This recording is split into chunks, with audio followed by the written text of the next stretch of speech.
we'll have this discussion. Discussion? What discussion? This is a discussion. Combustion. Coming to you from Denver, Colorado, this is Discussion Combustion Podcast with your hosts, Kevin Batstone and Arthur Raw. Hey, you know what? I know some stuff about using stuff that isn't actually taking care of your stuff. Yes. So yeah, that's what I do, man. Yeah, it's hard. I mean, I think as like every creature on Earth, imbibes something, right? We all like to get intoxicated. Birds do it. They're eating the berries on the trees out there, getting drunk, and all animals. We all like to have some fun. But I think, for humans, what we're doing most of the time is we're pushing away something that we don't want to deal with and we don't want to look at, instead of working through and handling what we're going through. And I think most of the time it's just because we don't know how. No one ever tells us the tools for like, oh, I'm feeling this thing. And the most effective and nourishing way to deal with that is whatever, but we don't think that way. We eat, or we, scroll, or we shop, or we drink, or whatever, and it's like, with drinking or anything else, like doing it for fun and having a good time. Cool. But if you find yourself doing it because you don't want to look at something, it's time to start thinking about other ways to handle that. Right. So yeah.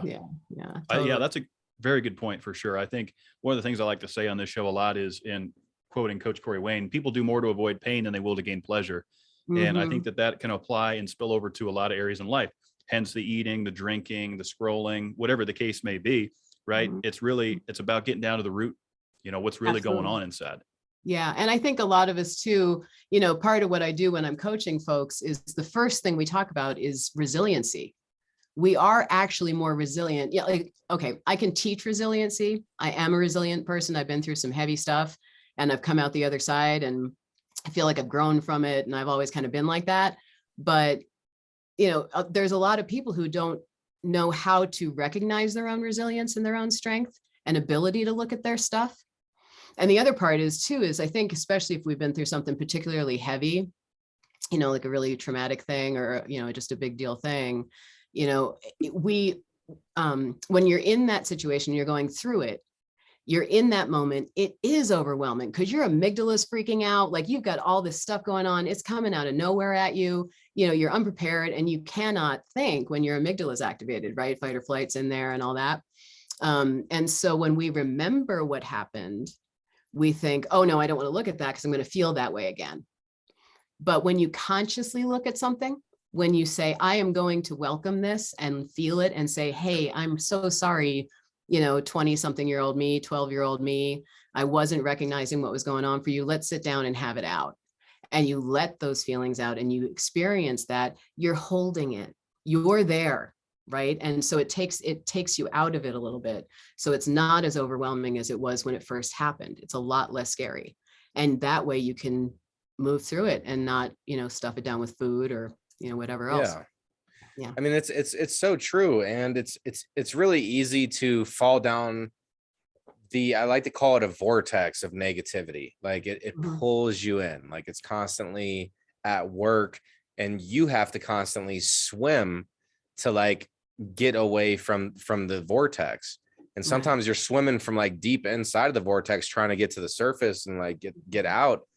So, I've dealt with some opiate addiction stuff, and it was a long road for me, but I've been about a little over a year and a half sober from it. And, which is a great thing. I always just like to share that because we're vulnerable on this show. We don't like to hide things, like, because everybody out there is struggling. Everybody out there is going through something that is we don't need the Instagram immensely version difficult. of it, no filters. Exactly. With the Instagram version of it up, No, totally. And that's a huge thing, man. I mean, I think, what I handle more of is like psychological addictions. When there's a physiological component to it, I can work with a therapist and help, with the stuff that I do.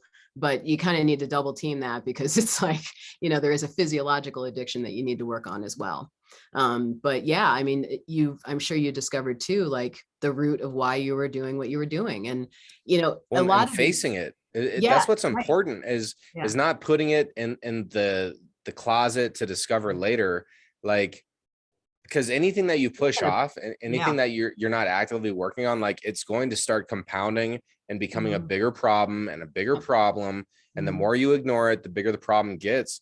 And that's my biggest advice to people. Like, if something is an issue for you, or like if there's something that you need to handle, like, attack it now before that monster gets bigger, because then it's just harder. Yeah, it attacks you and people around you and your work and everything. And yeah, it just grows, doesn't it? I mean, you know, we know from particle physics, like energy is never created or destroyed. So when you're having that negative experience and that thing does happen, that energy has to go somewhere. It's not like you can just, you know, when we push this stuff down, it is still there and it just grows and gets bigger. And it's like, look at me, look at me, look at me, you know. And when we finally are brave enough to look at it and go, oh, okay, that's the thing that I really need to be handling, the power is taken away from it, you know. So that's huge. And I'm so proud of you, man. Like, that's an enormous accomplishment. And yeah, I mean, wow, I'm so glad you're here. Oh my gosh. Like, the amount that I was taking could have killed. I mean, you know, because like you build up to it, right? You build up, and like at my worst, I was easily taking like 300 milligrams a day and functioning. Like I was selling cars. Like, I wasn't even on a couch. Like, I was out there getting it. High functioning. It was not a healthy situation. No, not at all. Yeah. I mean, you know, so, and that's the thing too, is when we go through a test, that becomes our testimony, right? And now you can show other people and tell other people there's another side. There's a way through. Here's some steps to get there, right? I mean, that's what I do. What I do is like, yeah, I mean, obviously I'm an emotional eating and binge eating coach, because I struggled for most of my life with emotional eating and binge eating. And when I figured out how to get out of it, I was like, okay, now it's my turn to serve and to help other people through it, because it's such a miraculous thing. I was just like pitching balls to my kids in the yard yesterday. I pitched 300. I'm surprised I can lift my arm, but I was like, oh my gosh, like, you know, a few years ago, I was 206 pounds. I couldn't walk up the stairs without getting winded, had fatty liver, hobbling when I got out of bed in the morning. I was just wrecked, right? And, you know, I was like, that's it. I got to do something different this time. I got to figure out, like, get off the, you know, fucking diet culture bullshit, you know, roller coaster, right? And I'll get into that in a second. Boy, can I go on about that. But, yeah, but then, you know, I was like, I got to be here for my kids. I got to be here for me. I have a purpose and a passion for being here. And I've got to do something. I've got to do something different than I've ever done before. So, yeah. Well, that's exciting that you found that. I mean, you know, all the success stories I usually hear is, you know, through some of the failures or, you know, the hard times, right? I mean, you know, my dad's a reformed alcoholic of over 30 years. And, you know, it's usually those type of individuals that go through those traumatic experiences that then get inspired to help others share their stories, you know, coach others. I think that's terrific. You know, coming out of the darkness, you know, that's the most relatable stuff. And I think that's why we like to be so honest on this program and have guests like yourselves on. You know, shout out to Shawn Antonio for hooking this up, of course. Yes. Thank you, Shawn. Yes. Shawn's the man. You know, Shawn. he created this, you know, introduction, and now you're here with us now. So I'm excited to kind of peel back the layers and dive into this and just kind of pick your brain on some stuff and let you open up, talk to our listeners. Absolutely. Yeah. And I'm here to serve. I mean, my whole, you know, the reason why I want to do podcasts and public speaking and all that stuff, you know, it's not about me. It's like, dude, I found out there's this like program, these steps that I put together that really help people, you know, like break free of this. And then I like to work myself out of a job. I'm an empowerer, you know, I empower people. I'm an empowerer. I empower people to do it themselves. Right. I mean, I can't do it that's the thing, man. We've always looked for this thing from outside of us to fix us. Right. But like, isn't that interesting though? Like, you know, when you find your self-strength and like, because you struggled, like, and that's the thing is it's okay to struggle. It's okay to have failures in your life. Like, that shapes you as an individual. Life shouldn't be easy all the time. Like where I'm at now, like I expect there to always be a problem that I have to solve. And when I solve a problem, I'm going to have another problem to solve. And that's part of the fun though. That's part of existing. That's living. And so like, I it's just so great because I can sense your energy right now, and it is absolute, but it's humble as well, because it's not like you wanted to go on this life path. It's more or less like you chose to better yourself And through that, you realize that you could help others. And there's a lot of energy there. There's a lot of positive power there. Yeah, absolutely. I feel like it's my divine assignment, like, I've done a lot of different jobs. You've probably checked out all my stuff, and I was like, man, nothing gets me more high than getting off the phone with a client and having them be excited and them breaking free from this stuff and going, oh, and those aha moments that they're having over and over again, and just feeling more and more powerful and able to handle this thing that has been just, bugging them for such a long time and leading to health problems, and just the feeling so down about themselves and not living out there and full and free and joyful, and just having this thing, this beast, really. I mean, it's just like other addictions, man. Like, I woke up in the morning all the time thinking, what am I going to eat, waiting for people to the house. What was the snapping point for you? Like, when were you like, because sure, getting rid of it and changing your habits, that took a while, but there had to have been a moment where you were like, enough is enough. Oh, dude. Yeah. It was that. Okay. So let me backtrack a little bit. I'll tell a little bit about my story.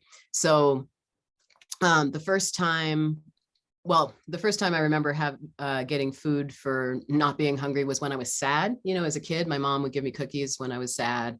I was lonely and sad a lot as a little kid, and scared a lot. And food became my comfort very early on, because that's how I associated it, obviously, because of my mom giving me these things. And then I was called fat the first time when I was 6, and started realizing that my body wasn't straight like all the other girls in first grade. It was a little rounder, and I was like, oh, okay, my body's wrong. So that's the first time at 6 years old that I thought my body was wrong. And then being a child of the 70s and 80s in Los Angeles, my mom put me on Weight Watchers when I was 10. It was puberty. Thanks, Mom. Anyway, so ever heard of that? And my 2 older sisters, who were like in their 20s, they had moved out. They were already having Black Beauties and coffee for breakfast, and that's it. Black Beauties was speed. It was like a speed pill. So they were doing that, I've never heard of that. Well, yeah, that was back in the day. Anyway, and so, I was in this culture with my mom and my sisters, and it's kind of how we connected. It was, I really wanted to be close to my sisters. I was always sad when they go off with their friends and they didn't want to take little me with them. Of course they didn't, but yeah, so I always wanted to be more close to them. And so I started to also get this like, oh, okay, this is how to be a woman, right? In the world, is you're dieting, you're exercising, you're trying the next best thing. Your body's never good enough. My mom would like send me upstairs to change my shirt. You can wear that later, she would say, right? When it was something that she thought I looked bad in. Be walking down the street, you pull my shirt out, so my shirt wasn't stuck on my butt, Anyway, so just surrounded with this culture of diet and exercise. And so I just fought with my body since 10, really. Well, since 6, I knew it was wrong, but since 10, I was in this battle, with my body, and food was the enemy, and I couldn't exercise hard enough, and I had to drink my 8 to 10 glasses of water a day, and whatever else was going on. But one of the things that happened was my sister, the one that wasn't just eating one bowl of cereal a day, she took me to this group for emotional eating. It was this woman in the valley was having this group thing, and I was like, okay. So it was the first time that I had heard that we might be eating to take care of. How old were you at this point? 20 something, like. Okay, so some time has passed. Oh yeah. And of course, I go to this meeting and then I'm like, yeah, that's cool, but I need to go get some Slim Fast because I need a thigh gap. I gotta go, whatever. So yeah, so whatever. So back in the cycle again. And of course, that's the thing about diet culture, man. It's so fucked. Like, because how like on the ads for diets, they had that little person at the bottom, like, Margot lost 40 pounds and kept it off. And then it says results not typical, because they're not. And they're glad they're not typical, because they want you to buy the diet again, or, feed into the next thing, or find the next new shiny, lifelong whatever customer. Dude. Yeah. And so, and they just prey on our need to be loved and accepted, and, society's idea of whatever that is at the time. Right.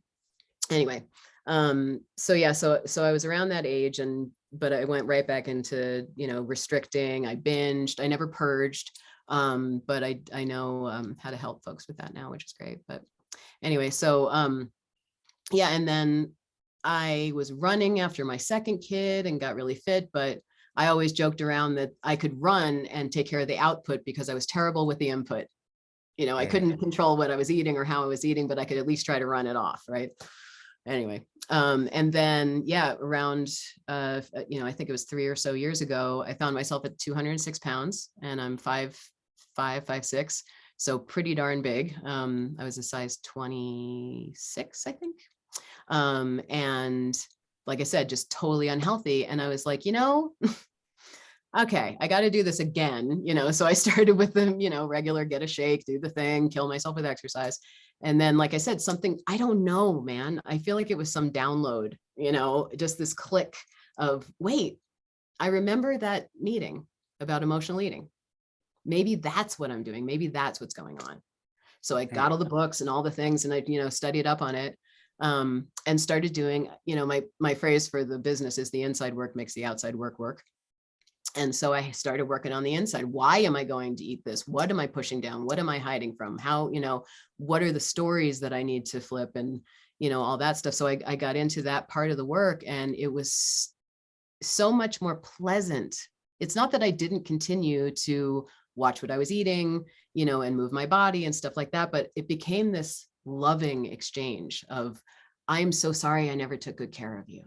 I'm going to do it right now, and enjoying movement for, the sake of moving and eating nutritious foods to take care of this amazing machine I've been given to live my life in, and not hurting it anymore.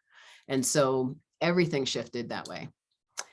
Yeah. So that's how that worked out. And then I became a coach because I was helping people in one of the workout groups I was in. So they were going, oh, I keep eating chocolate at night and I can't stop and I don't know what to do. And I was like, I know, can I help with that?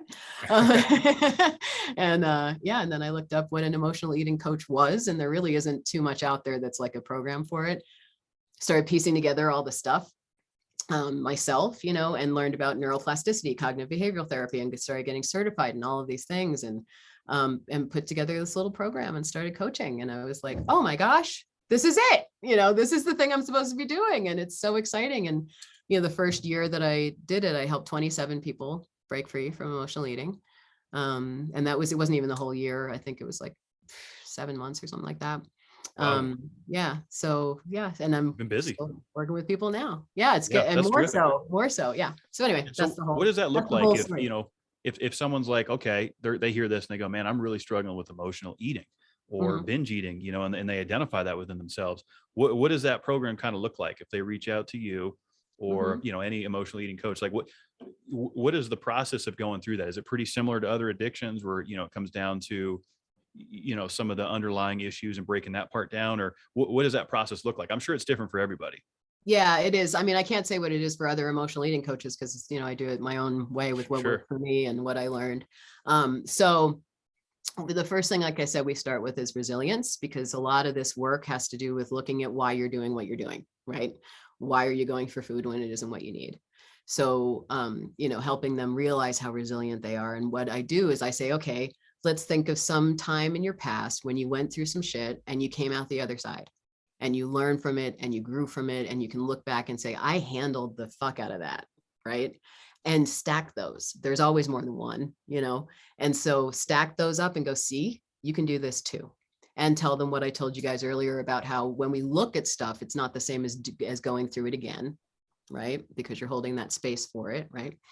And then the next part of it, we do get into talking about what the science is behind why we might be craving stuff like hormones, we go for a dopamine hit with food, and dopamine might not be what we need. We might need serotonin or, oxytocin or something else.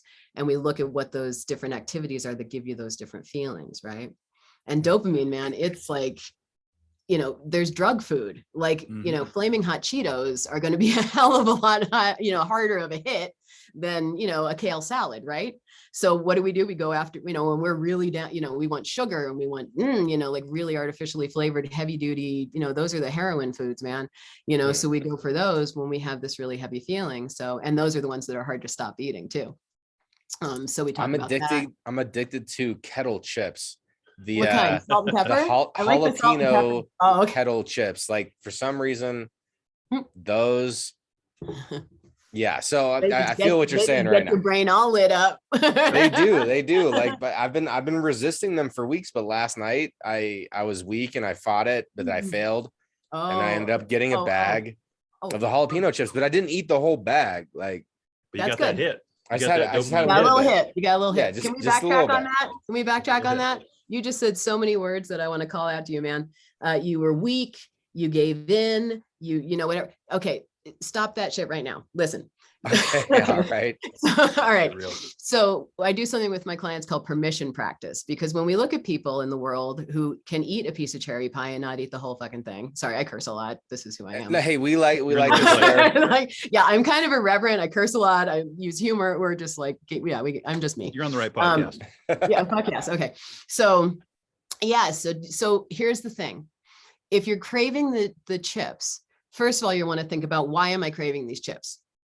What am I feeling right now? What do I actually need? Right. And I'll get more again back into the process and stuff that I use with my clients, but we'll give you a little speed round for you. So you think about, what is it that I actually need? Right. You have to catch yourself in that moment. So that means you have to have some awareness of what you're about to go do before you find your hand in said bag of chips. Right.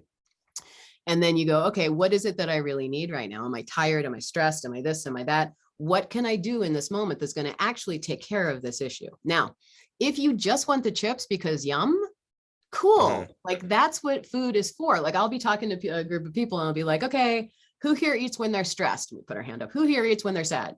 Who here eats when they're bored? You know, whatever. I'm like, who here eats because it smells good and it's right there and your grandma used to make it and yum. And we all put our hand up and I'm like, that's the one that's the healthiest. That's that's the good one. That's the one that's cool, right? So what you do is you decide you want to have these chips, right? You put them in a nice bowl. You sit the fuck down. We do not stand up and eat. We do not stand at the fridge and eat, right? You sit down and you mindfully and carefully and with all of your yummies, enjoy the flavor and the crunch and the salt and the dopamine hits and all this stuff about eating this bowl of chips. And while you're doing it, you're thinking, well, what's a good idea is to set up something you're going to do after. Okay. So that would be actually the first step. So set up something you're going to do after. So I'm going to eat glass of water. So I actually feel like I did this healthy last night. Now that you're going through the steps, because I had a nice bowl. Yeah, like, good. I haven't had these chips in a while. I was like, I've been good. I haven't been drinking this week. How about the good? Anyway, go ahead. Yes. We'll talk later. No, but so I agree with you. Like these weak words and these like, I failed. Because I'm a firm believer in affirmation and the power of word and thought, and that sort of stuff compiles and it develops a character. So maybe I wasn't weak last night. Maybe I was just enticing my yum. And you made a conscious decision to sit down and eat a bowl of chips. So you had the power in that situation. You made a choice. You sat down and you ate those chips, right? And you didn't continue eating them because you decided not to. Cool. I had half a bowl more than I wanted to when I started off, but I didn't finish everything either. So like, See, I was that's responsible. the thing. That's the thing though. It's the permission. And yes, words are magic, right?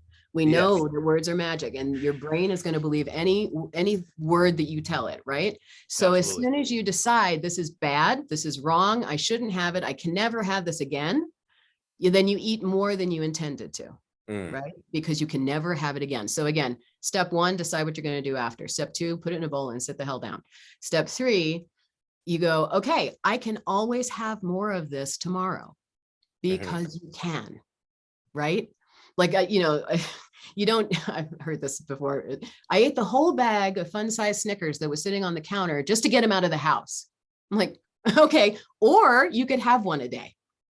What about that idea, right? Like, it's not like, right. So what do we do? Like when we're little kids or even now as adults, right? You can't have that. You shouldn't have that. This is bad. I'm being bad. I'm doing something wrong. What does it make you want to do? It makes you want to eat the whole damn thing. Right? You're either eating it because you're like, oh my gosh, I can never have this again. And it's so delicious. Or you're eating it because you're like, I shouldn't be having this and I can never have it again. Or I'm doing a bad thing. And, you just shut off. A lot of the time when we're binging, and I don't know if you guys have ever done it, but when you're a serious, like professional binger, you're not there.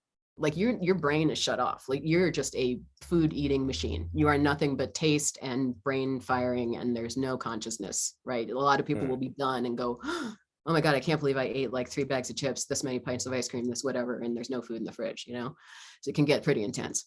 But consciously giving yourself permission. My whole deal is it's called powerful emotional eating, because, you know, you put yourself in that power over the food, right? Food is not controlling you. You're deciding what you're going to eat. You're deciding how much, right? You are. And as soon as you're conscious about it, as soon as you give yourself permission to eat it, it's not this big deal anymore. It's the stories we put on stuff. Don't we put stories on everything? Yeah. We're meaning-making machines, right? Humans are meaning-making machines. So as soon as you give that food more meaning, it's bad, it's this, it's that, it's whatever. It's a bowl of chips, it's potatoes, it's oil, it's salt and whatever, jalapeno dust, however they do that. Right?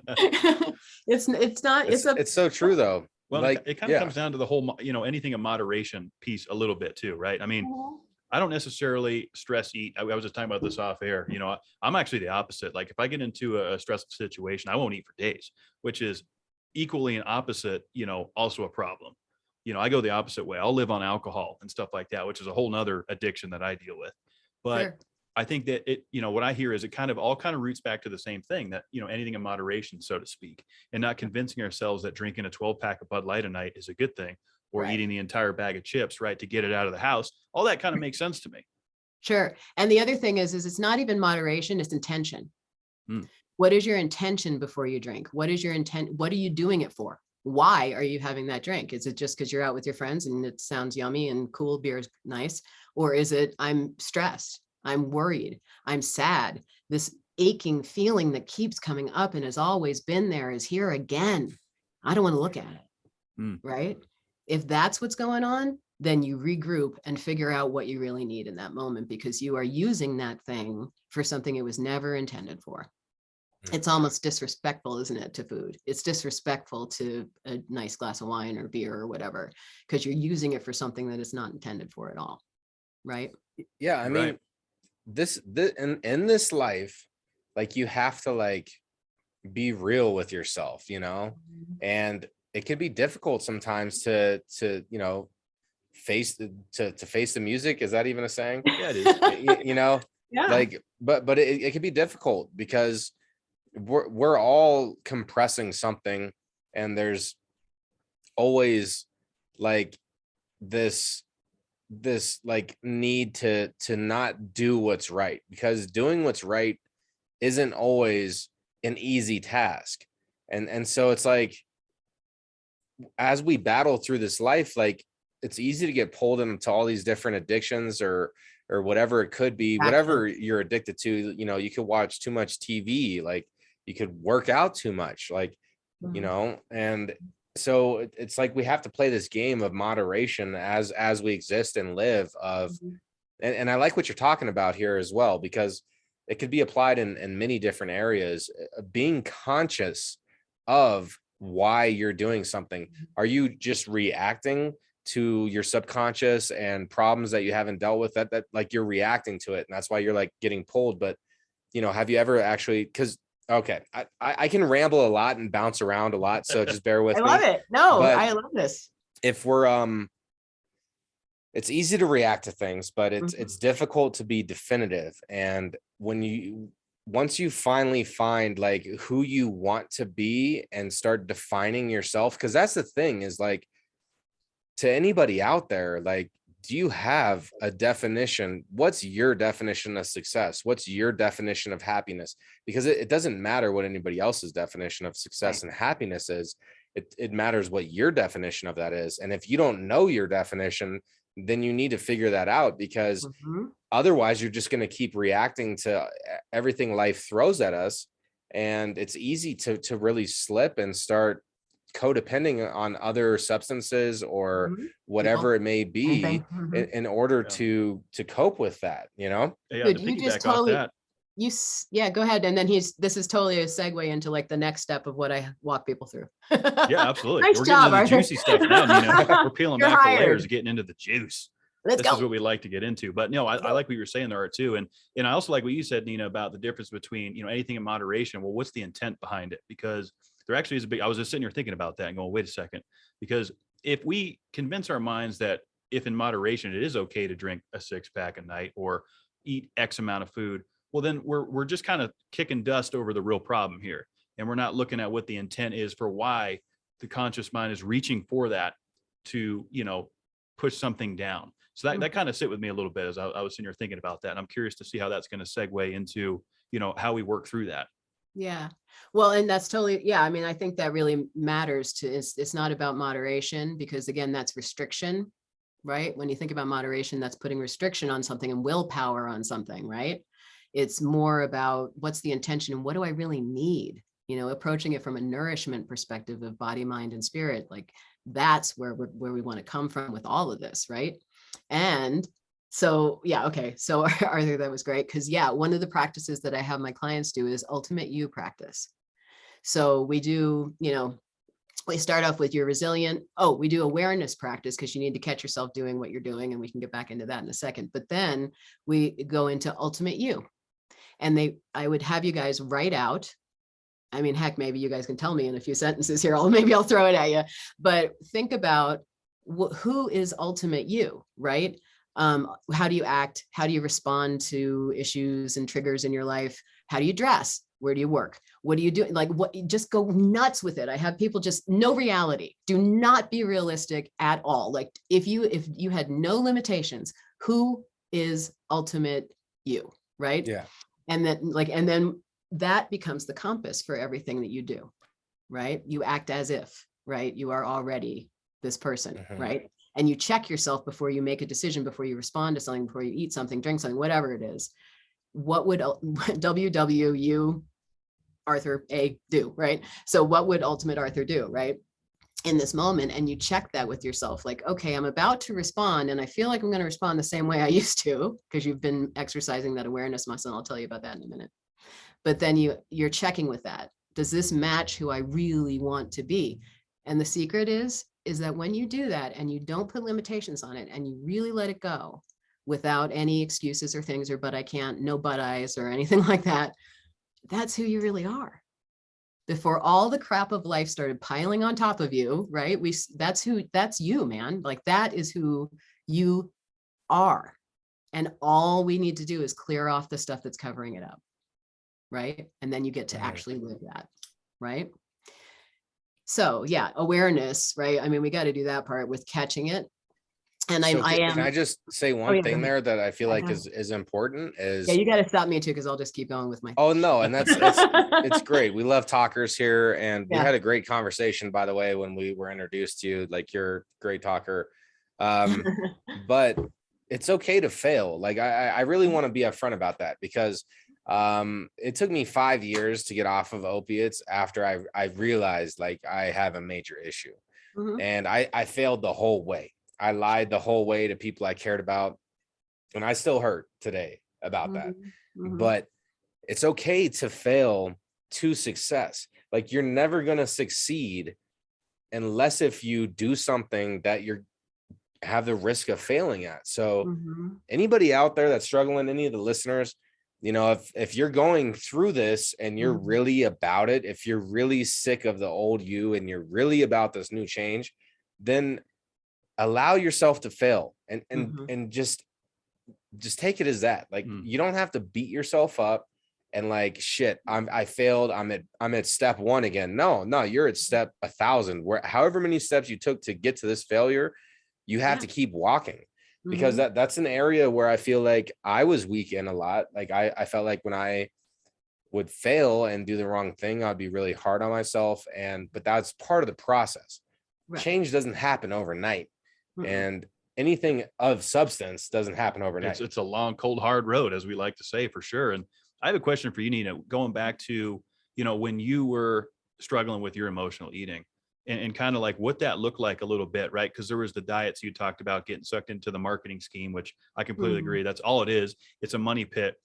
I'm sure there was a lot of like, dopamine that was released and, hey, I found this new diet that might work for me, this exercise regimen, I'm sure there was still a long, cold, hard road for you to get to that point of, okay, this shit's not working. I got to tighten up.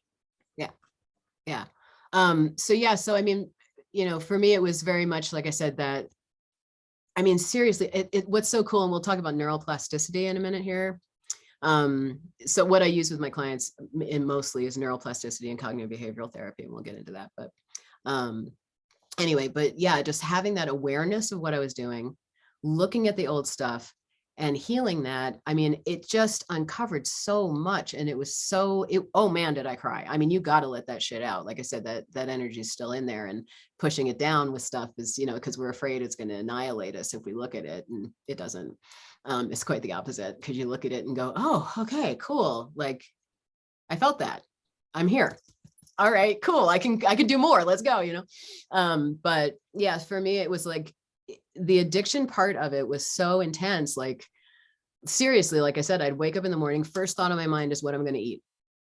Totally. Mm-hmm. What am I going to eat? Go to the mirror, look at myself, think you're disgusting, hobble down, out to the bathroom, and then come back and try to figure out the biggest, loosest, whatever thing I could put on to hide myself. Always thinking, what am I going to eat? What am I going to eat? What am I going to eat? Get downstairs. Food.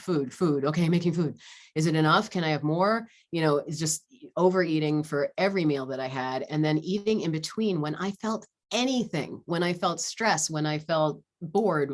Bored is a big one. Bored is like, you can delve down it. There's no such thing as bored. It's something else. And anyway. Correct. Like if you're bored, like, come on, man. Yeah, there's so many things that you could be doing with your time. I can rant on that. Oh, dude. Yeah, I hate the floor is yours. My least favorite thing. Unless you're a kid and you're like, Mom, I want you to play with me. I'm bored. That's fine. But like, if you're just like, 45 and you're bored, go do some dishes. Take a look. Go fold your laundry. Take a walk. Go vacuum. Sweep. Or get the freaking painting down that you've been saying. Oh, I don't know if I'm a good painter or not. Just start painting. Yeah. Do the thing you're afraid to do. All those things that you want to do that you're not doing. Like, do the thing you're afraid to do, man. Yeah, just do them immediately, because then you're going to be like, oh, wow, that didn't take that much time. And oh, wow, don't I feel so much better about my life? But when you keep pushing things, kicking the can down the hallway, you're just making noise and no substance. Okay, sorry. Just picking up more dust and debris along the way. Absolutely, man. Yeah, absolutely. we're going to go off with you here. Okay, sorry. Yeah, we're bored haters. Anyway. And diet smashing board haters. There we go. That's our new logo. So and then I'd be waiting for people to leave the house so that I could binge, and that like, oh, I just want them to leave because I just want to be alone with my food, Oh my God. Like, wow. Like, that's intense, man. Like, it was just a constant thing. And, and then, like I said, I just, I realized, like I said, oh my goodness, I've been through a lot of stuff. I don't know if you want to go there, but of course we do. So my dad left when I was 13, took all the money. I had to, start working early. And I associated, at that moment, when I started feeling unlovable. I wasn't enough, all that kind of stuff. I was raped when I was 16. I was in multiple domestic violence situations.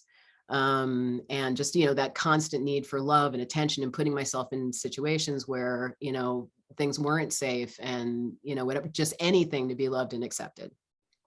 So I ended up in these relationships over and over again, being the giver and the caretaker and the whatever codependence. I was in Codependency Anonymous for a while. It was awesome. And became a sponsor there. And anyway, but yeah, so I had a lot of trauma, and I had a lot of just this stuff these stories that I was carrying around, and this self-talk, and this, I mean, you don't really realize it's self-talk when you're doing it, it's a feeling first, right? Like, you just feel like crap, and you don't really have words for it, but you can start figuring out, okay, well, where is that feeling coming from? And what's the thought behind it? And what's the story behind it? And what's the belief behind it? And is any of that actually true? Right? Like, when you take those old beliefs and those old stories and stuff like that, and you bring them to the surface, you can look at them objectively and say, what would someone outside of this situation say if they saw it?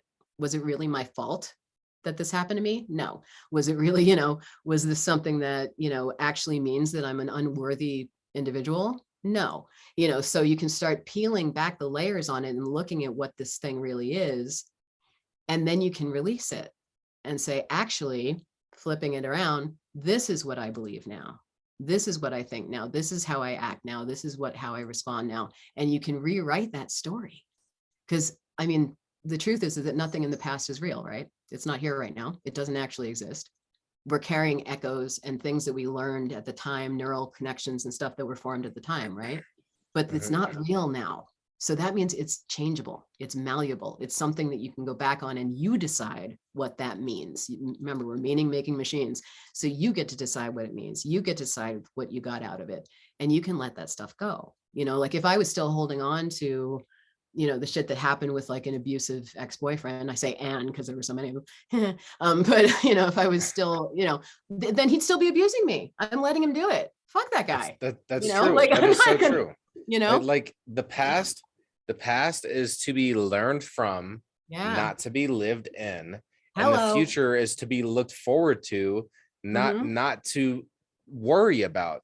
Because the thing is life is happening right now.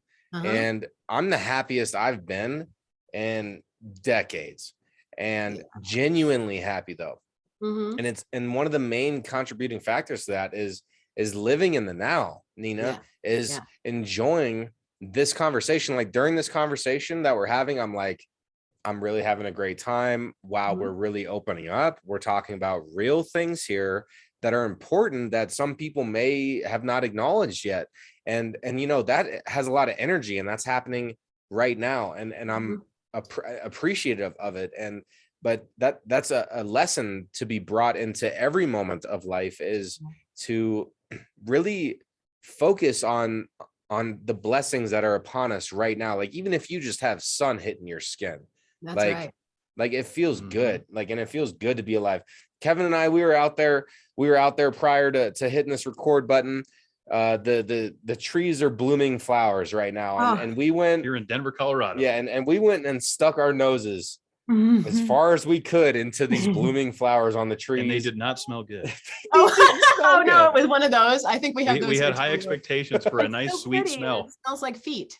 It's very pretty, and it smells like feet. Couldn't be better said. We have feet trees here too. Yeah. Feet trees. But the fact of the matter is we were really enjoying that steak at the moment. Like it was great. Sure. That's still take it all in. I almost died a couple of years ago, dudes. I had it was actually a little less than a year ago. Was it? Oh man, I can't remember anyway. Driving? Was it driving? No, I ended up in the hospital with belly pain, and I had something called a Cecil bascule, where my intestines had twisted and folded back on themselves, causing a blockage. Oh my gosh. And I needed emergency surgery. And the doctor came into the room and he said, well, if we do the surgery, you might die because you're not prepped and, you know, whatever. And this is a major intestinal surgery. And we're going to have to take part of your intestines out, right? He said, but if we don't do it, you're definitely going to die. So, okay, let's get me prepped and go. Called my kids with the everything's fine, I love you conversation, and was like, oh boy, right? Man, when I woke up, fuck, those feet trees smell amazing, right? Like, you're just like, if you get that close to the edge, whether it's through addiction or whatever, you know, and or someone around you passes away, you know, like, it's like, oh man, like, oh, right. I got to be here now. I don't know how much longer I have. Like what we've heard it a million times. The trouble is you think you have time, you know, but we don't, you know, it's like how much, like when I'm talking to people who are like, I don't know if I can get into this work with emotional eating and blah, blah, blah. And it sounds like, you know, it's going to be a lot of work. And, you know, first of all, I remind them that they work their asses off eating cauliflower 3 times a day and doing workouts that sucked. So they could probably put the same amount of effort into fixing what's going on with them. Right. But also, what is the cost of you staying the same? If you're still doing exactly what you're doing in 5 years, where will you be? Right. So now is the time. And if you felt like for a second, like, okay, I want to call, I want to see what this is all about. Yeah, it's scary because you are going to be different. You know, who are we when we're not suffering from this shit, right?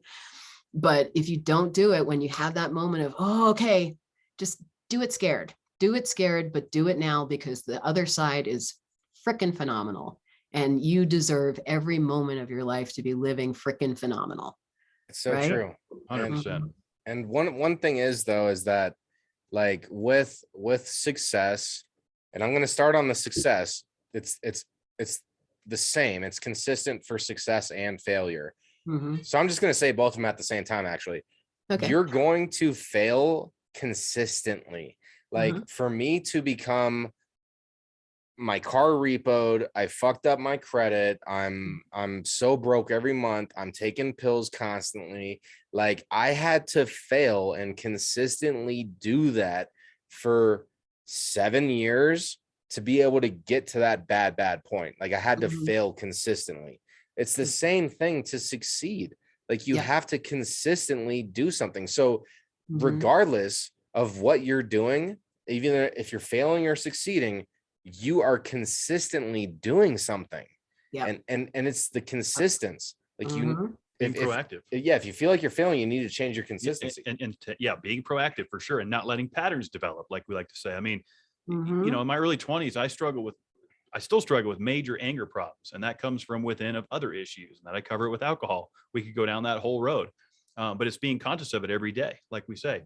The Yep. trouble is we think we have time, and it's easy to get caught in that mindset. I've been guilty of it. I'm sure a lot of people are. Oh, that'll never happen to me. This, that, and the other. Mhm. And then you know what? That's when you least expect it, and pow, now your life just got turned upside down. So Oh, yeah. as I like to use the analogy, it's good to look in the rear view and see what's behind you, but we're not going that way. We're going forward. But Nope. You always, learn from it always, and move on. Yeah. yeah, live and learn kind of thing, right? I mean, it sounds cliche, No, it's but so it that's holds so much exactly what it's weight. about. Right? We're Yeah. all here learning and living and learning. That's what we're doing. That's kind of what the whole thing's about, really. It took me to But my yeah, early 30s to figure that out, though, Nina. It really yeah. did. I was such a thick-headed asshole. I thought I had it all figured out, and then I hit 30, and I'm like, what the? I don't know shit about shit. And then you were brilliant. I wouldn't go that far, but I'm getting there. That Yeah, I out, wouldn't go that far. that was the moment of your genius right there. Tell you what. Perhaps. Yes. So with those, so let's talk for a second about that like habit thing and like doing the same thing over and over again and failing over and over again. So do you guys know about neuroplasticity at all? All right. I am uneducated. I can't offer any info on that. Let's Please get into enlighten us, it. Nina. Cool. I am a nerd. Ready? Let's go. Let's go. So I love brain science. I love like just the science end of all of this is just, it's so freaking cool. And actually there was a show on TV last night. It's like this really great series. They did one on mushrooms and now they did one on the human body. And they actually talked about neuroplasticity last night. And I was just like, whoa, there it is. All beautifully animated and everything. But neuroplasticity is, so our brain, has like a gazillion neurons in it. This is the electrical system. This is the computer that runs us, right? Is our neurons in our brain. So these neural connections, one of my favorite teachers, Braco Pobrick, talks about them as sledding tracks in the snow. Okay.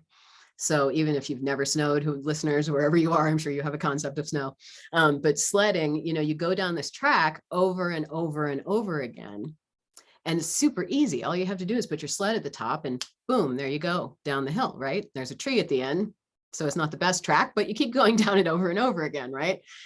So that's a neural connection. And they get real deep the more you do them over and over again. This is how we learn things. This is how you can drive a car. And when you're first learning how to drive a car, you're like, where are the pedals and how do I make it go? And you can't look at the radio and because, oh my goodness. And now we get places and we're like, I don't even remember driving there. Right? Mm-hmm. Because we have a neural connection that's so quick for our brain to go down that things like this become easy, right? So same thing happens with our habits and our responses to triggers and our responses, whatever. So if you have this sledding track in the snow that says like, I am angry, I need booze over and over and over again, then it's harder for you to catch yourself and stop yourself from doing that. So what we do is we turn our sled, we make a new track. We decide on a new thing that's actually going to handle whatever it is that we need at that moment. We're going to, and again, we're, part of the process with this is that cognitive behavioral therapy, where we look at these old stories, look at these old negative, beliefs or limiting beliefs, and we flip them to a new menu, new choices. That is what would ultimately you do, right? So you make this new menu of choices and say, no, thank you. I'm going to do this right now. And you turn that sled and you go down a new one. The more you do that, then that becomes your natural reaction, your natural response. Conditioning yourself. You're conditioning yourself. And then the super cool thing happens called synaptic pruning, where that old track disappears. You literally don't go down it anymore because it isn't there to go down. right? Because the neural connections that we don't use, this is what happens with Alzheimer's and all this other stuff, memory loss as we age. The stuff we don't use gets pruned away. That's why you can't remember like some kid's name in like third grade right now, because your brain's like, we don't need that. We never use that track, so let's get rid of it, right? So you have this new reaction, you've decided on this new menu, these new choices of things that you've decided you're going to do. You're catching it with awareness and saying, no, thank you, I'm choosing this right now. And then you choose this new thing, and you do that over and over and over again. And that's the work. The work is catching it and turning the sled, catching it and turning the sled over and over and over again until bam. Like I seriously I can't even remember, literally. Like I talk about it and I can kind of remember and feel it when I talk about it, but I don't have any like visceral reactions or anything to talking about like binging or whatever, because I literally my brain doesn't do that anymore, right? It's totally amazing. And they've done this with people who've had, brain damage, PTSD, everything. So if it works for folks who have some major stuff going on in their brain, it will certainly work for those of us who grab a ho-ho when we're sad, right? For sure. So, yeah. I'm sure we're just kind of scraping the surface on this neuroplasticity, but I like the idea of the sled because I'm picturing it in my mind. I'm a visual person. I'm seeing this track that everyone's going down. This is the easy track. Well, I'm going to steer my sled over here. I'm going to take a different path. Right. Yeah. And, how much is it true? Do you subscribe to the notion that like the last time you remember something, with like memories, right? We all have these memories that we're talking about, and those can be trigger memories, of course. But, I once heard that the last time you remember something was the last time you remembered it, if that even makes sense. So we're not remembering that time. We're remembering the last time how that memory made us feel. Is that true? Absolutely. Absolutely. And the interesting thing about memories, if you want to go like really deep into it, because I've studied neurology and all, it's just freaking fascinating. But memories are rewritable. And we do it all the time. I mean, you've heard about those studies with like, this movie, what was it? Sinbad, remember, he was supposed to be in this movie where he's a genie and everybody remembers this movie, but it isn't real. It doesn't exist. Like we have these collective memories of like things that have never really happened. Right. And we also have memories, like we put stories on these memories. We put, meaning on these memories. So you can change that meaning. Like there's been studies with people who are like, they have like a negative memory, and let's say it's like, I don't know, something simple. Like they were in the store and somebody said something rude to them and they were embarrassed and everybody in line laughed at them or something. They have been able to go back in and reimagine that situation where they had a great conversation with the cashier. They said hi to the woman behind them and they left the store perfectly fine. And their whole physiology changes. Like they literally rewrite that memory and do not remember it the same way again. So, and I mean, there's even stuff where like people have just completely are like blanked out stuff. They're like, nope. Like you can go through therapies and stuff where you can actually like just say, no, that didn't happen, because it doesn't actually serve you anymore. But things is that healthy though, to like depends. to erase things that are actual? Because like with my whole overcoming story, like I would never take that back. Like, No. It's given me the mentality, but I believe in what you're saying, because I believe in and I'm not suggesting it as something that I would do. I'm just saying the depth of what memory work is like, it's sci-fi, dude. Like it gets like really intense. I mean, people can live in their own realities and manifest their own realities, and it's crazy how powerful the mind is. And through affirmation and seeding techniques, like feeling an accomplishment before it's accomplished, visualizing an accomplishment before it's been accomplished, I've been able to change my whole demeanor of myself. Because when I was a teenager, I was extremely insecure.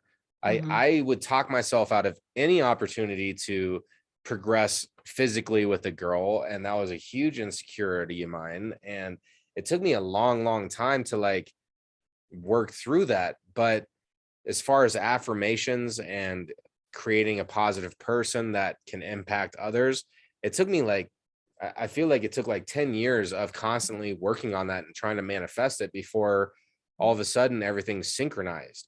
Yeah. But it took a long time. And the brain is doing these things regardless if you're controlling the input or not.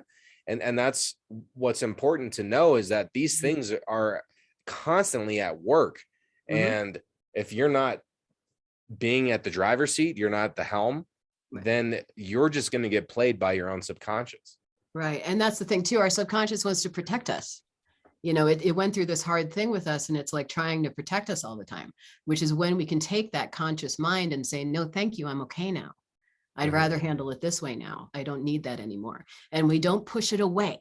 Like we don't, you know, like, oh my gosh, like, you know, I got to stay positive. And yeah, well, you won't have any fucking friends, weirdo. Like you can't be positive all the time, right? Like, come on, you know, but you can say, okay, this is getting kind of intense for me or whatever. I'm going to rework this. I'm going to take a look at this and see what other choices I have in this moment to handle this thing. Right. So, and we don't push it away. We don't go, no, I do not want to remember this thing or feel this thing or whatever.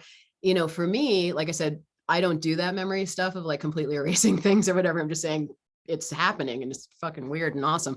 But having like, you know, because a lot of the reason why we do use, and I'll just say use because it's anything, right? The reason why we do that is because we're not looking at that thing, we're pushing it away, right? So again, having that ability to go, okay, I'm here. I can look at you. Tell me what you want me to hear. What do you need me to know? And really welcoming it and being there with whatever it is. And then saying, okay, thank you. I'm going to make a different choice now because that isn't serving me anymore. I want to be ultimate me. I want to go in this direction and this doesn't get me there. And I appreciate you for everything you've done, but it's time to go. And you move on to this other way of being, right? Another way of reacting, responding. And again, you know, failure, I hate that word, but, you know, resetting, let's say. But you know, yeah, you find yourself down at the bottom of the fucking sledding hill again, up against the tree going, well, shit, right? Get the sled, march up to the top of the tree, put your hands on your hips and go, well, what the hell happened? How did I get down there again? Okay, regroup, figure out what you're going to do next time, right? But because, yeah, I mean, that it's literally if rewiring your thinking and your brain and all that stuff. Some stuff is easy. Some stuff is like, oh yeah, I did that like 5 times and now I'm in, you know, this great new habit. Sometimes it takes like a while to go, oh, no, thanks. I'm going this way. No, thanks. I'm going this way. No, thanks. You know, over and over again. But eventually you can actually change those neural connections, which is pretty impressive and awesome. And repetition is the mother of skill, right? I mean, that's kind of one of the things that I look at with that, because anytime I try to, you know, develop a new mental habit, my subconscious mind always tries to talk me out of it in a certain way. Like, oh, well, you know, you had a rough week, Kev, go ahead and have that whiskey kind of thing. Right. And so the repetition is the mother of skill piece comes in for me that, well, I got to do something consistently over and over and over again and change my way of thinking to really make this thing established. I'm not going to just wake up tomorrow. This is me speaking personally, right? And just, it has to be a pattern that starts to develop for me and a conscious mental change that I have committed to, that every day, this is what I'm going to do. This is how I'm going to approach it. This is how I'm feeling about it. You know, for me, that's how I operate. Repetition is going to show results. And now, you know, let me piggyback off that. Yep. Because once you decide, you're going to do that until you die. And like that, it's a lot. It's a huge commitment. I understand what I'm saying is like heavy, but like you need to commit till death, because that's where the rubber meets the road. That's where it actually moves, is like making that commitment. And I understand that big commitments like that are hard to take on. It's daunting. It's a lot, but if you can break it into little steps, and then eventually, you know, you do one little thing, like there's one little thing today, whatever your goal is, you could do one little thing that moves you closer to that big goal of that lifelong commitment of being the new you.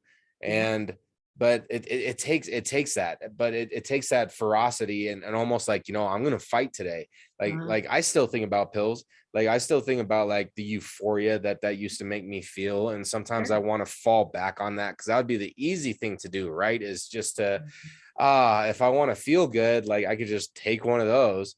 But that's not where I'm at anymore, even though I still think that way. But I'm committed to fighting every single day. And decide. So like, we got to show up. Yeah. The word decide, the Latin root of the word is to cut off.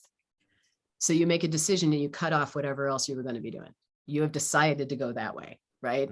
Like my kid he didn't want to go ice skating, and then he did, and then he didn't. And I was like, you have to decide you're going to go, and then cut off any doubt that this was what you wanted to do and go have fun, or you decide to stay home and cut off any guilt that your brother's disappointed you didn't go with him, right? But you make a decision and you stick with it and you cut off the rest of it, right? Yeah. And then also, oh man, you were saying something about, I forgot what I was going to say. There's so much juice. I know. But yeah, making those decisions and then, and sticking with it. Oh, because, and again, yeah, you might feel good when you take the pill, but you're going to feel shitty later, so you have that, forethought to go, now, you have other tools and ways to handle whatever it is. And that it might feel good for a second, but ultimately it's not going to fix the thing. It's ultimately not going to make you feel better in the long run. And the long run is what you're in for now. You're playing the long game, right? You want to be as joyful and happy and free and present and, whatever as you possibly can in your life. So you don't make that choice as frivolously as before, right? Because you have the future in mind. You have a purpose. You have your purpose in mind, right? Yeah, that's what grounds us. That's what grounds us each day. I feel like, that's, we touched on that in the beginning, when you said that you found your purpose and something that gives you a sense of fulfillment and joy, that's really, I think, a major motivating factor for a lot of folks, that when you can find that, I think everything else kind of falls into place a little bit. And I know it's not easy. It's easier said than done. Right. No, I mean, we're not always. Does, absolutely. Yeah, but like I said, what's the cost if you don't? And exactly, and also what's, like you put in a lot of effort to other stuff in your life, right? Like in my world with diet and exercise and stuff, it's a huge amount of effort to, drink shakes 3 times a day and, kill yourself at the gym and, and just living in that, like I'm punishing myself with this workout for what I ate and this like terrible. I mean, it's just this self-hatred and just not enoughness. Self-love, yeah. And it all has to come from that. Look, man, everybody knows how a damn light switch works. Flip it to self-love. And again, it's not that easy because we have all these old stories. You don't deserve love. You don't deserve this. You have to prove your worth, that no one will stay with you unless you blah, like it's all this shit. And like I said, we dig all that out, take a look at it, feel the feels, do the thing, process the thing, welcome it, and then say, I'm turning my sled this way. We're going to go over so here. I'm changing the analogy. It's not just a light switch. It's now one of the dimming light switches. Oh, so now we're slowly turning it on to like bright. That. Okay. A slow turn. There's more of an adjustment rather than just the on off. There's some faulty wiring in here. We got bad habits coming up, old issues. The wires are crossed. We got to straighten this out. I like that. Yeah, it's like an old. That's oh boy, if I have faulty wiring. Sometimes I still do. Why am I here? What am I doing? Hey, but that's okay. That's okay. That's in the big city or in the big country. Yeah, that's right. Yeah. Good stuff. So anyway, so I think that's. I think I've gone through some of the steps just from talking to you, Arthur. This is great. I love you guys already. But yeah, having that like the awareness, I was going to talk about the awareness practice that I do. And I think I touched on it a little bit with the no, thank you, I'm doing this right now. You have to exercise that ability to catch that, right? And so sitting on the cushion, great. I practiced meditation for many, many years. I used to live in a Buddhist temple in Ann Arbor every summer. And boy, do I know how to sit and be quiet, right? But people are sometimes a little sketched out about meditation, or they don't know, what it's for, or they don't have time. They feel like they don't have time. You got time. Get into that. Yeah, I know. You got 20. You got 20 minutes. Like they don't. Yeah. But if you don't feel like you do, right? Because remember, this is also at the outs when we're starting out with this work, right? So I don't want to pile on something where it's like you got to sit for, So we do brushing your teeth practice. So, or in the shower practice, or doing the dishes practice. It's awareness practice. I don't say mindful, because I believe that we actually our mind and our bodies, they're tools that we're using, right? And we sit in this seat of awareness where we can watch our mind, we can see what it's doing. That means we're not it. We're not our thoughts. We're not our past. We're not our, whatever, or our actions. We are this other being that's watching this stuff, that's able to change it in real time, right? So when we're sitting in that awareness seat is when we can make the most change. So exercising that awareness and catching those things. So, brushing your teeth practice. So you stand in the bathroom and you feel your feet on the floor. and you put your awareness there. You pick up your toothbrush, you put your awareness there. What does it feel like? What's the weight? Is it cold? What color is it? What does it smell like? Is it, should you have rinsed it off better last night? Whatever. Right. And then you pick up your toothpaste, right? As you're doing this, thoughts are going to come in. And I think this is a big misunderstanding with meditation in general. It's not about clearing your mind and reaching nirvana. It's about the ability to watch your mind, to sit in that seat of awareness of the watcher and say, no, thank you. And come back to what you were doing over and over and over again. Right.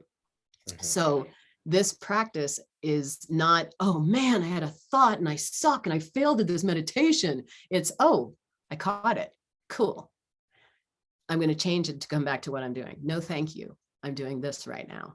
No, thank you. I'm doing this right now. And you come back to it over and over and over again, so that muscle gets stronger, so that when you're reaching for, chips or whatever, you have that moment of, oh, wait, I'm doing this thing, and you can catch it and make a different choice in that moment. And so that's the awareness practices that I do with people, and they love them. So important. It's so important. Just being in the moment too. I think I'm going to try to apply that a little bit too, because I'm always in my head so much, Nina, especially, when I get home from a long day, that the brain's running, and you kind of lose touch with some of the things that really matter, just some of the simple things, and meditation is something I've always wanted to work on, but I've never really, it always kind of intimidated me a little bit. So I feel like I like that awareness approach. It's simple enough. It makes sense to me that I feel like I can apply that starting now. Yeah. It's super easy. And you just do it with whatever you walking from your, the car to your house to the car, whatever, just keep your mind in your feet. What do you see around you? What do you smell around you? What do you hear around you? And when thoughts come up, no, thank you. I'm doing this right now. By the way, if you do, little plug, if you do want to have a nice meditation to do at bedtime, I have one on Insight Timer, and it's body, mind appreciation, and it puts you to sleep. And it's just 9 minutes long, and it's a guided meditation, which a lot of people dig who don't want to just sit there quiet on the cushion with their thoughts. So if you wanted to try it, I do have those up on Insight Timer. It's been for sure. Well, anything you want us, just we'll handle this afterward, but just send us a list of everything that you need. It'll all be in the show notes down below. We'll include everything, so it's an easy click for all the listeners. Yeah, we want to get you in touch with any and everybody. Sure. But I think you'd really dig it. You should try the meditation. It's really great. I think I need it. It's a really nice way to go to sleep and just really appreciate your body and your mind and everything it's doing. One of the lines in it is, sometimes when it's time to go to sleep, you still want to think, but we can think more together tomorrow. Like that. And everyone goes, like that was so charming. It was like a Winnie the Pooh book of like, okay, we can think more together tomorrow. Yes. No, I like that a lot. True, though? Wow. That carries a lot of weight with me for sure. Because when I lay my head on my pillow, usually if I'm not intoxicated, it's going to be a long night of thinking. The day replays itself. So for me, that would be my ideal situation when I lay down, to listen to something like that, and Also find a better way to cruise into sleep. Do a mind purge before you go to sleep too. Like just sit down and write everything that you want to think about, that you want to remember, whatever. I keep a notebook by my bed, so I'll like scribble. So I don't know what the hell I wrote when I woke up in the morning, but I scribble stuff out in the dark, in the notebook or whatever. But it's just get it out, because now it's time for sleep. You can do that stuff tomorrow. 3 a.m. you ain't going to get shit done. Right. So no, thank you. It's sleeping time right now, and you're comfortable in your bed. You're grateful for your bed, all that stuff. So good stuff. Being here now, that's part of it. Right. You bet. I love this whole conversation, because here's the thing is all this goes extremely deep. Like everybody suffers. Life is not easy. All right. Like life has to fight to survive. And that includes every individual. That includes Kevin. That includes you, Nina. That includes me. Is like, we all have to fight all these different things. And I know there's probably better words out there than fighting, but that's what it is for me, is like I'm fighting with myself. And it's a self battle. Like we don't battle the exterior world. We have to battle our interior selves and really hone into the ultimate you, like what you're talking about. What is the ultimate you? All the listeners out there, have you really even thought what the best you is? How much time have you spent thinking about what the best you is? How much time have you been spending working toward that? And that is where that's the best fight on this planet. That's really the only good fight left. What's your why? Yeah. Quote Noah, what's your why? You got to go deep with that too. About 7 layers deep practice with why? Dean Graziosi introduced it to me. But you take that why, and a lot of us have this like kind of superficial why. And your why, for anyone who doesn't know, is like really the reason why you do what you do. It's the thing that keeps you on track when you want to say fuck it, right? Is your ultimate why. So for some people, it's like, I got to be healthy for my kids. That's cool. But then you take that and you go 7 layers deep with it. Well, why do you need to be healthy for your kids? Well, why is that? Why is that? And sometimes, I mean, for me, man, it came to like, because I need to show my dad I made it. That wasn't even close to what I was starting with, right? I need to show my dad I lived healthy, I lived long, I made money, I lived my purpose and my passion. I wouldn't have ever gotten there if I hadn't gone 7 layers deep. And you don't go past 7 and you don't stop at 6, but you write it out and you write, and why is that? And why is that? And why do you want that? And why is that important? And when you get to that last one, man, this magic happens where it's like, oh my gosh, like that, I can't think of a better reason why I want to do what I'm doing right now. Right. Interesting. Yeah. Terrific. It's a really interesting activity. It's better than any other why, like just that straight up, like, what's your why? Oh, I want to look good for this wedding, or whatever. Like, Yeah. Let's peel back layers deeper than that. Yeah. Right. Exactly. There's probably something deeper. Yeah. That sounds like a great exercise. Yeah. Yeah. Like 7 layers deep. Why? Again, not mine, Dean Graziosi, but yeah, great. Hey, practice. Knowledge is power. We take things from other people all the time. Oh, But yeah. that's what life is about. And that's a collective mentality is you have to accept the fact that I'm gonna bring this to me.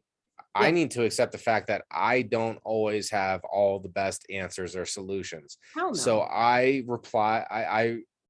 rely on my peers to help me learn through their experiences in life. And like Nina, like your experiences in life have helped me learn some things tonight. And it's so important to stay open-minded. And like all the cliches are true, people. All the cliches are true. You can't teach an old dog new tricks unless the dog has stayed coachable its whole life. Like, it's like there's all these different things, and it's all on the tightrope of life. All right. So let's keep a balance. Let's all dig deeper than just the surface level why. I love that. Let's dig way deeper to the core of why am I doing this? Why am I doing the wrong thing? Why am I doing the right thing? What does it mean? Because at the end of the day, we're all mortal. Life will end for all of us. And we are all blessed and fortunate to even have an existence as a human being. And if we can just let go of some of that responsibility and stress and take in some of the appreciation and love, then we can still handle all the responsibilities. Yeah. But you're going to be a lot happier at the end of your journey that you smelled that stinky tree than that you worked a couple extra hours on Wednesday. Right. Exactly. Couldn't be better said. And also celebrations. That's what I wanted to bring up. So we were talking about failure and doing things right or whatever. Yes, I don't like the word failure. Stop it.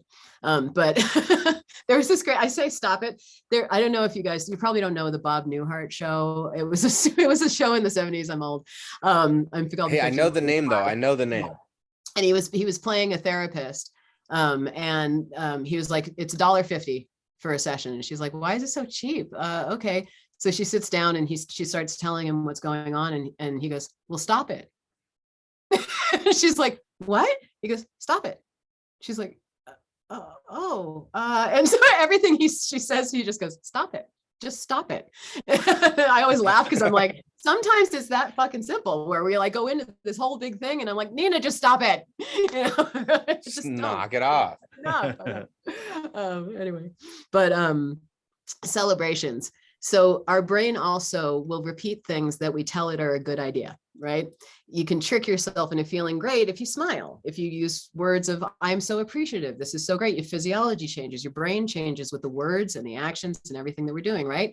So you can take that power and put it into little tiny celebrations. I lost 87 pounds. And I did not lose it all at once, right? Yeah. And, some of my clients have a lot to release. I like to say release. And I also use body recomposition instead of weight loss, because what you're doing is you're saying, I would prefer to have less fat and more muscle on my body. It's not about losing weight. It's not about disappearing. I'm a big fan of throwing your fucking scale out because it's so damn fickle.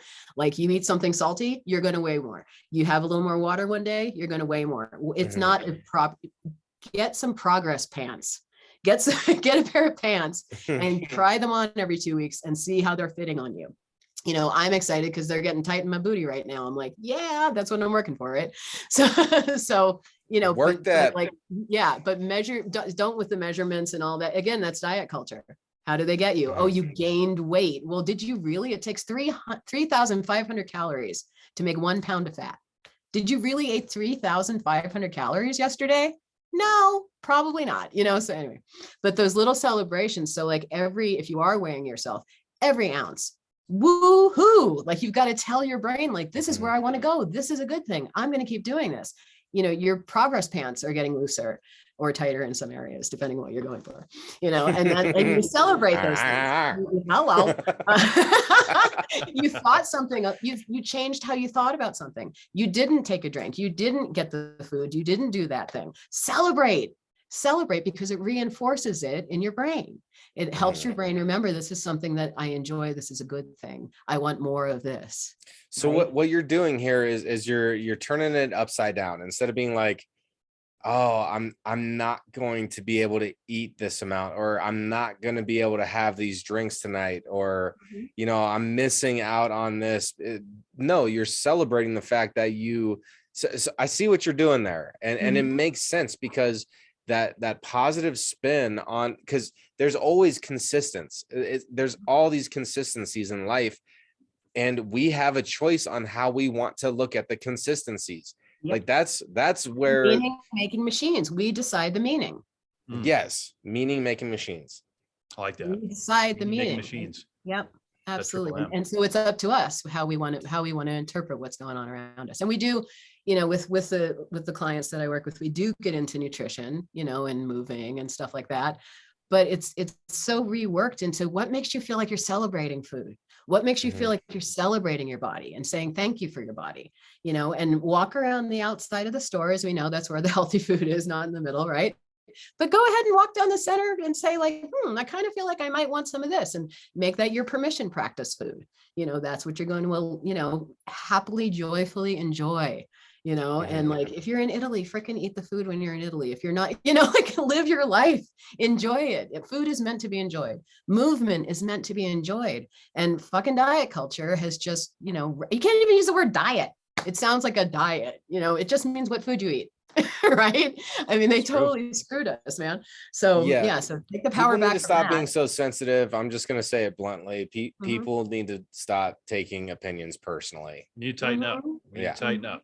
Absolutely. Yeah. So, and again, you know, getting to that place with food and nutrition, and, you know, we do introduce the idea of nutritionally dense food early on, because it can help with the work. You know, if you're in a good, because, you know, our biome and our gut affects our brains, right? So if you're eating a lot of healthy, nutritious food and nutrient dense food that is delicious, butter is our friend, people. You know, so if you're eating like really healthy stuff and it's delicious and you're enjoying it, you can sleep better.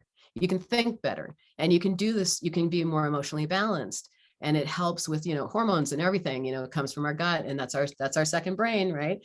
So taking care of that while we're doing this work is a great thing. But if it smacks in any way of a restrictive diet, whatever, don't even bother right now. Then fine, like, we'll get to that later. Let's do this inside work first, because what happens is when you start feeling so amazing about yourself, and you're healing all these things, and you're becoming ultimate you, the outside starts to match the inside. You naturally want to eat healthier. You feel you're connected more to your body. So when you eat something, you can sense what it actually freaking feels like. You're starting to understand what being full feels like, right? And you have this new relationship with yourself and with food. And you can tell the difference. If you do eat a piece of cherry pie and you enjoy it, that's cool, but you might feel a little crappy afterwards. And maybe you don't want to do that again tomorrow, because you can now make a conscious choice. You have the power over food instead of the other way around. And it's a loving and appreciating and reciprocal. Oh, you know, you put this good food in your body and it does these amazing things for you, right? It makes you feel great, and you're thinking great, and you're working great, and you're a wonderful parent, and all these things that you want to be when you're ultimate you. when you're eating well and you have a loving and accepting and, this reciprocal, respectful relationship with food and movement. I don't care if you dance in your kitchen for 20 minutes, just get sweaty, have a good time. It doesn't have to be this prescribed, and just enjoy it again. Recreate that relationship that got destroyed with these really basic human joyful things. Food. That's great advice for humanity. We normally ask like, what's your piece of advice for humanity? But I feel like you've already been dialing into that the entire time. And go to a different path. Yeah, right? That's what I'm going to do. I'm putting my sled on a different path. Turn your damn sled. You can just hear me in your head going, turn the damn sled. Turn it. We're not going down that one. We're going this way. That's right. Yeah. Turn your sled. That's right. Man, I feel honored. I mean, look, every week, Kevin and I, we get to sit in here and talk to amazing people and get to meet somebody that is doing something amazing, which you are doing. And, I'm humbled. Okay. Thank you, Shawn, for introducing us to the amazing Nina. The volcano of awesomeness. Yeah. The fucking volcano of awesomeness. Yes. Okay. Got on my business card. Actually, one of my clients called me a feisty angel of transformation. I was like, oh, I like that too. That's pretty cool. We end up laughing a lot, having a great time in these sessions. It's pretty fun. It's pretty rewarding. That's terrific. And we had a great time with you as well. And you guys are wonderful. You came on the show, but don't think that this is it. I love going deep. Like, wow. Oh yeah, because I have to come back because I have a book coming out, and I have courses coming out and all different kinds of cool shit. You're definitely coming back on. Come to Denver. That'd be great. I would love that, guys. You guys are amazing. I wish I could hug you. You're right. I should have come to Denver. All right, here we can do this. Virtual hug. I'll come next time. I promise. Yeah. I felt the love off that. No joke. Oh, yes. And next time we'll do a live action in Denver, Colorado, in our studio here. This could go on all night, Nina. Your energy is fantastic. I'm inspired. There's a lot of things that I really want to dig into, from the meditation to a lot of other things that we talked about. And I look forward to keeping you in our wheelhouse for sure. And just kind of, checking in on each other. See what's going on. Absolutely. It's been a real pleasure, you guys. Thank you so much. And thank you again to Shawn. And we'll talk again soon. I already love you guys. Let's definitely stay friends. Much love, Nina. All the listeners out there, be good to yourselves. You deserve it.